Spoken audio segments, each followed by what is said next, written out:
संघ लोक सेवा आयोग हर साल सिविल सेवा परीक्षा आयोजित करता है और हर साल लाखों युवा इस परीक्षा में शामिल होते हैं। कहा जाता है कि यह दुनिया की सबसे कठिन परीक्षाओं में से एक है।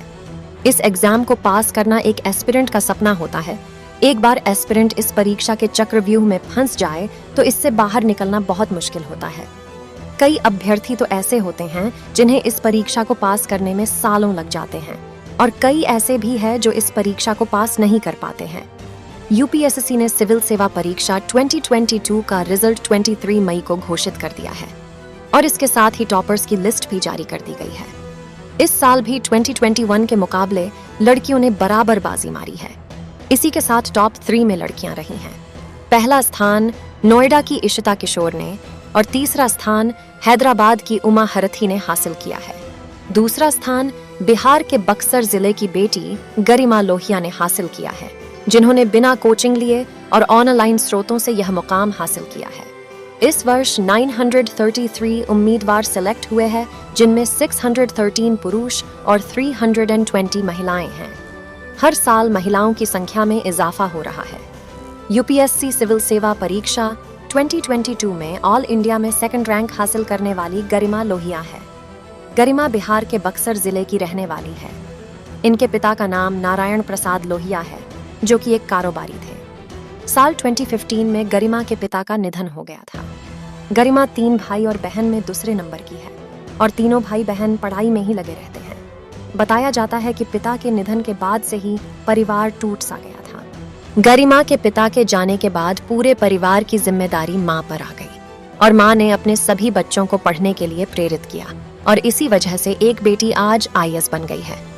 गरिमा की शुरुआती स्कूल की पढ़ाई तो बक्सर जिले के वुडस्टॉक स्कूल से पूरी की और इसके बाद आगे की पढ़ाई के लिए दिल्ली आ गई। यहाँ इन्होंने दिल्ली यूनिवर्सिटी के किरोड़ीमल कॉलेज में दाखिला लिया, जहां से कॉमर्स में ग्रेजुएशन की डिग्री हासिल की। इसके बाद यूपीएससी सिविल सेवा परीक्षा की तैयारी में लग गए। गरिमा का यूपीएससी सफर काफी चुनौतीपूर्ण था। ग्रेजुएशन के बाद साल 2015 में पिता का निधन हो गया था, लेकिन मां ने गरिमा को पढ़ाई के लिए काफी मोटिवेट किया और यूपीएससी की पढ़ाई में लग गई। घर पर रहकर ही बिना किसी कोचिंग के पढ़ाई करने का निर्णय लिया।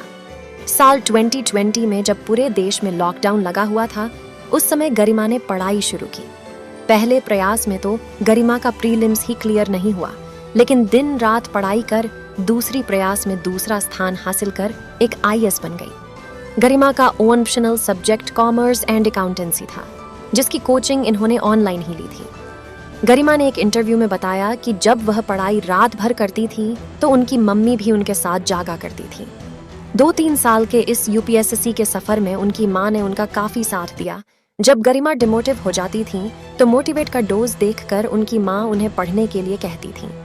गरिमा ने बताया कि ऐसा जरूरी नहीं है कि आप इस परीक्षा को कोचिंग लेकिन ही क्लियर कर सको। अगर आपके पास सही मार्गदर्शन हो तो आप बिना कोचिंग के भी यूपीएससी एग्जाम को पास किया जा सकता है। मैंने सिर्फ ऑप्शनल सब्जेक्ट की ऑनलाइन कोचिंग ली। मैं दिन में पढ़ने की बजाय रात में पढ़ती थी। रात 9 बजे से सुबह 9 बजे तक पढ़ती थी, क्योंकि रात में बहुत शांति होती है और कोई डिस्टर्ब करने वाला भी नहीं होता है। 3 साल पहले मैंने यह सपना देखा था और आज यह सपना पूरा हो गया। घर पर रहकर ही मैंने बुक्स और ऑनलाइन रिसोर्स से पढ़ाई की और रोजाना 8 से 10 घंटे पढ़ाई की। जब कभी पढ़ने का मन नहीं करता तो 2-3 घंटे ही PRH लेती थी। इस परीक्षा में सबसे महत्वपूर्ण बात कंसिस्टेंसी बनाए रखना है। आपकी जानकारी के लिए बता दूं, गरिमा का यह दूसरा अटेम्प्ट है और पहला मेंस और इंटरव्यू है। पढ़ाई की तैयारी 2020 में शुरू की थी। 3 साल की कड़ी मेहनत के बाद सिविल सेवा परीक्षा 2022 में दूसरा स्थान हासिल किया है।